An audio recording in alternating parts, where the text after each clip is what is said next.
ഞാൻ വിസ്മരിക്കപ്പെട്ടവൻ, യൂദാസ്. പക്ഷേ ഞാൻ വെറ്റുകാരനല്ല.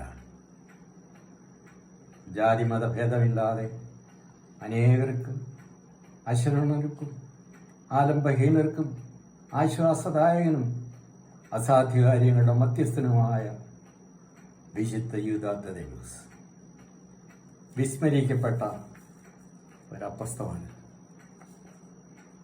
നിറവിൻ്റെ അപ്പസ്തോലനും വിശുദ്ധനും രക്തസാക്ഷിയുമായ യൂദാ തദേവൂസിന്റെ രക്തസാക്ഷിത്വ ദിനമായ പൗരസ്ത്യ സഭ ഒക്ടോബർ 28 ആചരിക്കുന്നു. ഈ വിശുദ്ധനെ കുറിച്ച് അറിവ് തരുന്നത് കൂടുതലും സഭാചരിത്രകാരനായ യൂസെബിയൂസാണ്. നസ്രത്തിലെ തിരുക്കുടുംബത്തോടുള്ള രക്തബന്ധം വിശുദ്ധ ക്ലെയോഫാസിന്റെയും മേരി ക്ലെയോഫാസിന്റെയും മകനായി പിറന്നു. യാക്കോബ്, യൂസേപ്പ്, ശമയോൻ എന്നു പേര് ഉള്ള 3 സഹോദരന്മാരും സലോമി, മറിയം എന്നു പേരുള്ള 2 സഹോദരിമാരുമുണ്ട്.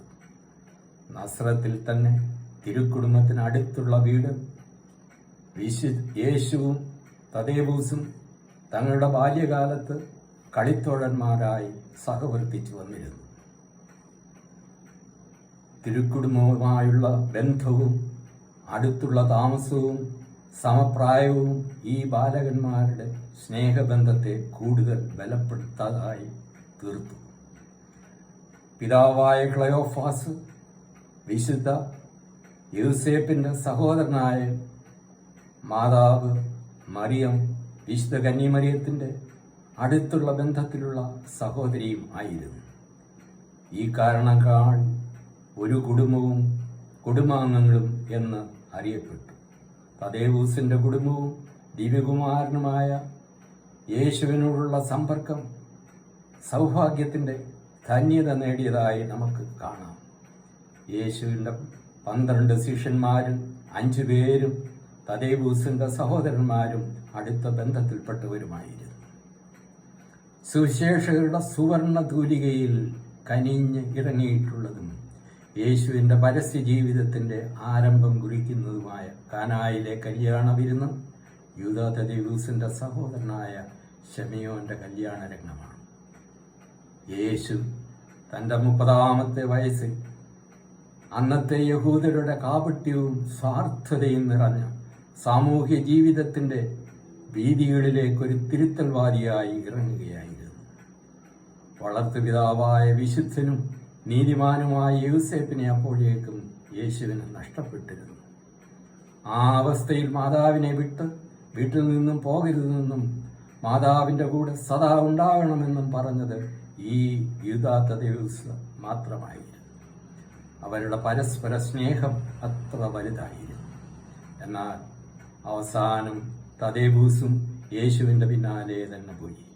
യൂദാ തദേവൂസിന്റെ മൂത്ത സഹോദരി സലോമിയുടെ പുത്രന്മാരായ വലിയ യാക്കോബും വാത്സല്യ ശിഷ്യനായ യോഹന്നാനും സെബദി പുത്രന്മാരെന്നറിയുന്നു യേശുവിനെ അനുഗമിച്ചു. അങ്ങനെ 12 ശിഷ്യന്മാരിൽ 5 പേരും തദേവൂസിന്റെ സഹോദരങ്ങൾ തന്നെയായിരുന്നു. ഇവർക്ക് ഏക മനസ്സും വിശ്വാസ തീഷ്ണതയും കൊണ്ട് നിറഞ്ഞ് യേശുവിനു വേണ്ടി ജീവിച്ച് രക്തസാക്ഷിത്വം മരിച്ചവരാണ് എന്ന് നമുക്ക് കാണാം. അപ്പസ്തോലന്മാരുടെ ആദ്യത്തെ സുനഹദോസിൽ സംബന്ധിക്കാനായി തദേവൂസ് ജെറുസലേമിലേക്ക് യാത്രയായി. സുനഹദോസിന് ശേഷം തന്റെ സഹോദരനായ ശമയോനോടൊപ്പം ലിബിയയിലേക്ക് പോയി. നിരന്തരമായ പ്രേക്ഷിത പ്രവർത്തനവും പ്രാർത്ഥനയും കൊണ്ട് അവർ ലിബിയായ രാജ്യത്തെ സുവിശേഷദീപ്തമാക്കി തീർത്തു. പിന്നീട് പേർഷ്യയിലേക്ക് പോയി.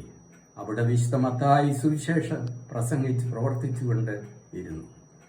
പ്രാകൃതരും മന്ത്രവാദികളുമായിരുന്ന ജനത്തിനിടയിൽ തദേവൂസും ശമയോനും ചേർന്ന് പ്രാർത്ഥിച്ചുകൊണ്ട് ഇരുന്നു.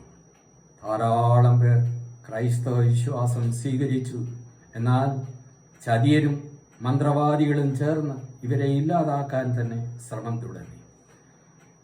കാരണം അന്ധവിശ്വാസങ്ങൾക്കും ചൂഷണങ്ങൾക്കും അസന്മാർഗീയ ജീവിതത്തിനുമെതിരെ തദേവൂസ് ജനങ്ങളെ പഠിപ്പിക്കുകയും മന്ത്രവാദിയിൽ നിന്ന് രക്ഷിക്കുകയും ചെയ്തിരുന്നു.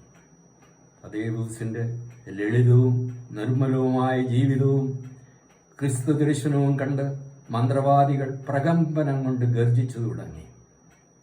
സുവാനീർ എന്ന സ്ഥലത്ത് വെച്ച് പിടിക്കപ്പെട്ടു. അടുത്തുള്ള ക്ഷേത്രത്തിൽ കൊണ്ടുപോയി മാന്ത്രിക ദേവന്റെ മുമ്പിൽ നിർത്തി ആ ദേവനെ ആരാധിക്കുവാൻ ആവശ്യപ്പെട്ടു. അതിന് ക്രിസ്തു ശിഷ്യന്മാർ തയ്യാറായില്ല. രക്തസാക്ഷിത്വം ഉറപ്പായി. ശത്രുക്കൾ വലിയ ഗത കൊണ്ട് സ്ലീഹന്മാരെ അടിച്ചു വീഴ്ത്തി, കുന്തം കൊണ്ട് കുത്തിയും മഴുകൊണ്ട് ശിരസ് വിച്ഛേദിച്ചും വധിച്ചു. ഈ വധത്തിനുപയോഗിച്ച ഗതയും പ്രതീകമായ ചില ചിത്രങ്ങളിൽ മഴുവും നമുക്ക് കാണാം. സഹോദരനായ ശമയോനും ഇതേ ദിവസം ഇതേ രീതിയിൽ തന്നെ വധിക്കപ്പെടുകയും രക്തസാക്ഷിത്വ മകുടം ചൂടുകയും ചെയ്തു. ആയതിനാൽ തിരുസഭ ഇവരുടെ രക്തസാക്ഷിത്വ ദിനം ഒന്നായി തന്നെ ഒക്ടോബർ 28 ഓർക്കുകയും ആദരിക്കുകയും ചെയ്തു വരുന്നു. യൂദാ തദേവൂസിന്റെ എല്ലാ ചിത്രങ്ങളിലും കാണുന്ന യേശുവിന്റെ മുഖത്തിന്റെ ഛായാചിത്രം കഴുത്തിൽ അണിഞ്ഞിരിക്കുന്നത് അതിനും കാരണമുണ്ട്. എഡോസിലെ രാജാവായ അബ്ഗരീസ് കുഷ്ഠരോഗത്താൽ വിഷമിച്ച് സർവ്വ ചികിത്സകളും ഫലം കാണാതെ ഇരിക്കുകയും യേശുവിൻ്റെ അത്ഭുത പ്രവർത്തനങ്ങളെക്കുറിച്ച് അറിയുകയും ചെയ്തു. രാജാവ് ദൂതന്മാർ മുഖേന യേശുവിനെ കാണണമെന്ന് അറിയിച്ചു. എന്നാൽ യേശുവിന് എഡോസിൽ പോകുവാൻ സാധിക്കാതെ വന്നപ്പോൾ യേശു തൻ്റെ മുഖത്തിൻ്റെ ചിത്രം വിശുദ്ധ തദേവൂസിന് മുഖേന എത്തിക്കുകയും രാജാവ് യേശുവിൻ്റെ മുഖത്തിൻ്റെ ഛായാചിത്രം നോക്കി പ്രാർത്ഥനാപൂർവം രോഗസൗഖ്യത്തിനായി യാചിക്കുകയും ചെയ്തു. രാജാവിൻ്റെ കുഷ്ഠം വിട്ടുപോയി. രാജാവും കുടുംബവും ആ രാജാവിൻ്റെ രാജ്യക്കാരും ക്രിസ്തുമതം സ്വീകരിക്കുകയും ചെയ്തു. ഈ അത്ഭുത ചിത്രം പിന്നീട് വിശുദ്ധ യൂദാ തദേവൂസ് കഴുത്തിൽ എപ്പോഴും അണിഞ്ഞിരുന്നു. തിരുസഭയുടെ ആരംഭകാലം മുതൽ അടിസ്ഥാന ശിലകളായ അപ്പസ്തോലന്മാരോട് വണക്കവും ഭക്തിയും കാണിക്കുന്നു. എന്നാൽ ഇതിൽ നിന്ന് വ്യത്യസ്തമായ അനുഭവമാണ് യൂദാ തദേവൂസിൻ്റേത്. വെറും പേരിൻ്റെ പേരിലാണ് ഈ അപ്പസ്തോലൻ വിസ്മരിക്കപ്പെട്ടത്. ദിവ്യരക്ഷകനെ ഒറ്റിക്കൊടുത്ത യൂദാ ഇസ്കറിയോത്തായുടെ പേരിനോടുള്ള വെറുപ്പും കാരണം അതേ പേരുള്ള ഈ വിശുദ്ധനെ സഭാജനവും മറന്നു. ഒരു പേരിൻ്റെ പേരിൽ പല നൂറ്റാണ്ടുകൾ തദേവൂസിൻ്റെ പേരും തേജസ്സും മറഞ്ഞു കിടന്നു. 14-ാം നൂറ്റാണ്ടിൽ സ്വീഡനിലെ വിശുദ്ധ ബ്രിജിത്തിന് ദിവ്യരക്ഷകന് പ്രത്യക്ഷപ്പെട്ട് വിശുദ്ധ യൂദാ തദേവൂസിനോടുള്ള ഭക്തിയും വണക്കവും പ്രചരിപ്പിക്കുവാൻ ആവശ്യപ്പെട്ടു. അതിൻ പ്രകാരം സഭയിൽ മാറ്റങ്ങൾ ഉണ്ടായി. സാധാരണ ജനം ആ വിശുദ്ധനോടുള്ള ഭക്തിമണക്കത്തിൻ്റെ ഫലങ്ങൾ ഇപ്പോൾ കണ്ടും കേട്ടും അനുഭവിച്ചു വരും.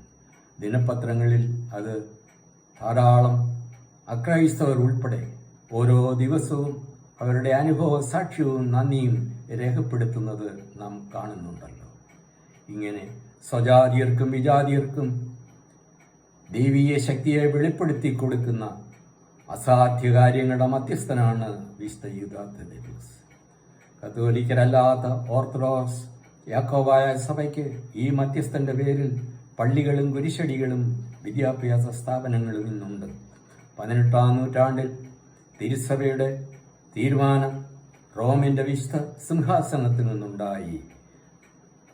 മനുഷ്യന്റെ ദൃഷ്ടിയിലും ശക്തിയിലും സാധിക്കാത്ത, അസാധ്യമെന്ന് കരുതുന്ന, ഉപേക്ഷിക്കുന്ന ഏത് സാധ്യമെന്ന് ഈ വിശുദ്ധനോടുള്ള ഭക്തിയിലും വണക്കത്തിലും കൂടി സാധിക്കും എന്ന് അറിഞ്ഞാലും. വിശുദ്ധ ഗ്രന്ഥത്തിൽ യൂദാ എഴുതിയ 25 വാക്യങ്ങളാൽ പൂർത്തീകരിച്ച ഏകലേഖനവും അതിലെ താക്കീതും ഉപദേശവും നൽകുന്നു. 17 മുതൽ 25 വരെയുള്ള 9 വാക്യങ്ങൾ നമ്മുടെ അനുദിന ജീവിതത്തെ നയിക്കട്ടെ. വിശുദ്ധ യൂദാ തദേവൂസ് അസാധ്യ കാര്യങ്ങളുടെ മധ്യസ്ഥനായി സ്വർഗീയ മഹിമയോട് വാണരുളുന്നു. പ്രാർത്ഥിക്കുക, വിശുദ്ധിയിൽ വളരുക, വിശുദ്ധിയിൽ വ്യാപരിക്കുക, ഫലം ലഭിക്കുക തന്നെ ചെയ്യും.